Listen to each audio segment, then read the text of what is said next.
سب سے بنیادی چیز میں آپ سے پوچھنا چاہوں گا کہ امتحان جو لیا جاتا ہے اس کے ذریعے کس چیز کا اندازہ لگایا جاتا ہے، ذہانت کا یا قابلیت کا؟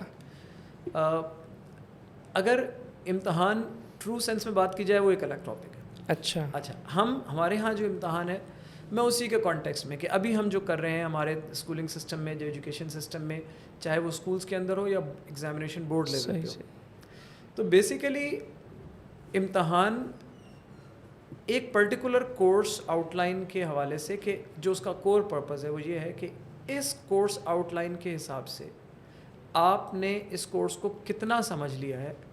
امتحان اصل میں صرف اس بات کا آپ کو ریفلیکشن دے گا. اچھا، آپ کو ایک کورس، لیکن اس میں جب تک ایک کورس آؤٹ لائن نہیں ہو کہ اصل میں یہ چیز ہے جس کا امتحان لیا جا رہا ہے، تو پہلے ایک سلیبس ہوگا.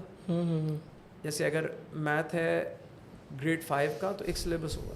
امتحان اس بات کا ہے اور امتحان کا رزلٹ یہ اس کو ریفلیکٹ کرنا چاہیے کہ بیسیکلی اس سبجیکٹ میں آپ کی ماسٹری کس لیول تک ہے، آپ نے کس حد تک اس سلیبس کو سمجھا.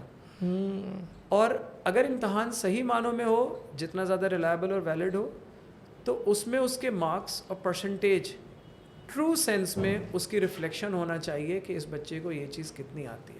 مثلاً اگر ہم کسی بچے کو 100% مارکس دیتے ہیں تو بیسیکلی ہم اس رزلٹ کے نتیجے میں یہ بتا رہے ہوتے ہیں کہ جو میتھ گریڈ 5 کا سلیبس ہے اس بچے کو آلموسٹ 100% اس کی ماسٹری ہے. صحیح ہے.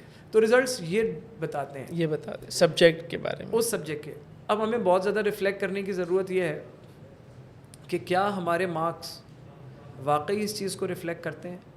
ایک بہت سمپل سی ایگزامپل یوں دوں گا کہ جیسے ہمارے ہاں میٹرک اور انٹرمیڈیٹ بورڈ کے جو ایگزامز ہیں اس میں چوائس کا آپشن بہت زیادہ ہوتا ہے. ہم نے جو پڑھا تو اس میں ہم ایون 10 چیپٹرز میں سے 4 چیپٹرز چھوڑ بھی دیں تو ہم 100% مارکس لے سکتے ہیں. ایگزام کا پیٹرن ایسا ہے. بالکل. اب اگر میں نے صرف 6 چیپٹرز اس طرح سے پریپیئر کر لیے کہ باقی 4 چیپٹر سے ریلیٹڈ کویشچن میں نے چوائس پہ چھوڑ دیے اور میں نے 100 مارکس لے لیے، تو یہ 100 مارکس بتا کیا رہے کہ میری ماسٹری اس سبجیکٹ پہ اس سلیبس کے اندر 100% ہے، جبکہ وہ 4 چیپٹرز کمپلیٹلی مجھے نہیں آتے. ایگزیکٹلی. تو اب جو بات میں کر رہا تھا ریفلیکشن، تو کیا ہمارے مارکس امتحان کے اور مارکس کی اس پوری ڈیفینیشن پہ پورے اترتے ہیں؟ ایسا کویشچن. بہت زبردست بات. تو یہ چیز سمجھنی چاہیے. آخر بورڈ میں جیسے ہم تھے تو وہاں پر چوائس کا کانسیپٹ اس طرح سے نہیں تھا. وہاں پر چوائس بھی ود ان دا یونٹ تو ہو سکتی تھی، صحیح لیکن وہ ٹاپک آپ چھوڑ نہیں سکتے تھے. اوکے. تو وہاں پر 100% مارکس کا مطلب یہ تھا کہ ہاں آپ نے، میں پھر بھی اس کو 100% مارکس کا مطلب یہ نہیں کہتا کہ وہ ماسٹری آپ کو واقعی 100% سلیبس آتا ہے. دیر از اے چانس آف ایلیمنٹ کہ لک کا کہ کوئی ٹاپک میں نے چھوڑا تھا، وہ ٹاپک ایگزام میں پوچھا ہی نہیں گیا. بالکل. لیکن ہم یہ کہہ سکتے ہیں کلوز ٹو. اگر 100 مارکس ہیں تو it means close to the mastery of the subject for that level.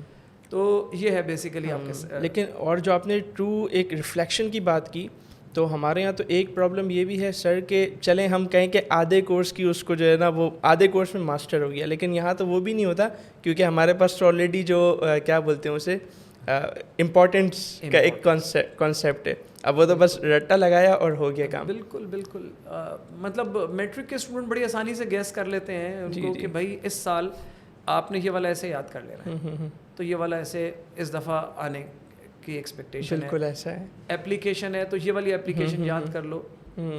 تو اگر ایک لرننگ آبجیکٹیو سلیبس میں یہ تھا کہ اسٹوڈنٹ کو اس قابل ہونا چاہیے کہ وہ کسی دیے گئے مضمون پر اپنے اس کے بارے میں اپنی رائے کا اظہار کر سکے. جی.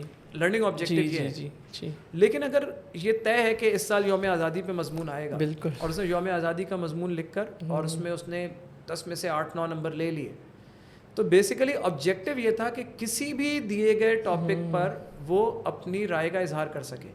تو بیسیکلی ہم نے اس لرننگ آبجیکٹیو پہ اس کو 9/10 تو دے دیے، جس کا مطلب ہم یہ کہہ رہے ہیں کہ اس لرننگ آبجیکٹیو پہ وہ ایک ماسٹر لیول پہ.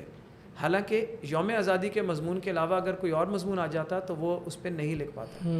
تو ہم نے جو 9/10 اس آبجیکٹیو کے اگینسٹ دیے وہ غلط دیے. بالکل ایسا ہے. تو یہ کچھ چیزیں ہیں کہ یہ، اور اسی لیے جب تک آپ کا ایگزام یا ٹیسٹ پیپر لرننگ آبجیکٹیوس کو اسیس نہیں کر رہا تو اس کا مطلب ہے کہ آپ کے جو دیے گئے مارکس ہیں وہ ٹرو پرپز ایگزامینیشن کا سرو نہیں کر رہے, اس بچے کا ٹرو پوٹینشیل وہ مارکس ریفلیکٹ نہیں کر رہے, تو وہ پرپز جو ہے وہ ڈیفیٹ کہیں نہ کہیں ہوتا ہے. ہمارے یہاں تو اس کو سبجیکٹ کا ماسٹر سمجھا جاتا ہے جو امپورٹنس نکال کے بتا دے. بالکل, اور امپورٹنس بتا دے.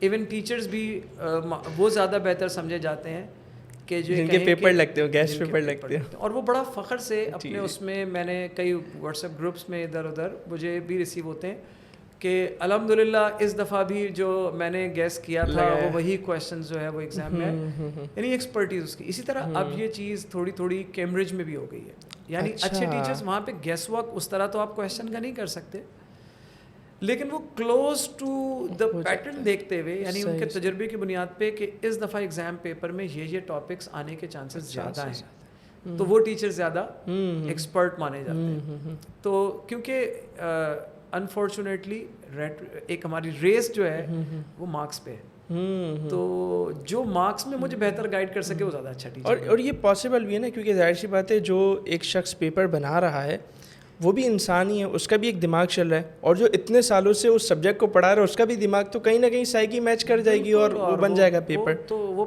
اصل میں اس کو ہم ٹیکنیکل ٹرم میں کہ وہ جو کوڈ ہے ایگزام کا نا, وہ کریکٹ جس نے کر لیا وہ جو ہے وہ اچھا ٹیچر ہو گیا, اس کوڈ کو جس نے وہ ایکسپیرینس کے ساتھ. یعنی اگر ابھی آپ جس پوزیشن میں آپ ٹیچر بن جائیں تو ماشاءاللہ بچوں کے تو 100 مارکس آنے لگ جائیں. یہ بھی ایک بڑا سبجیکٹ ہے, اس پہ بھی ان شاء اللہ تعالیٰ بھی آپ آگے چل کے ہم بات کریں گے کہ 100 آؤٹ آف 100 یا 0 آؤٹ آف 100 کیا یہ اچھے پیپرز کی نشانی ہے یا نہیں ہے. یہ بھی بالکل, ہاں, اس پہ میں بات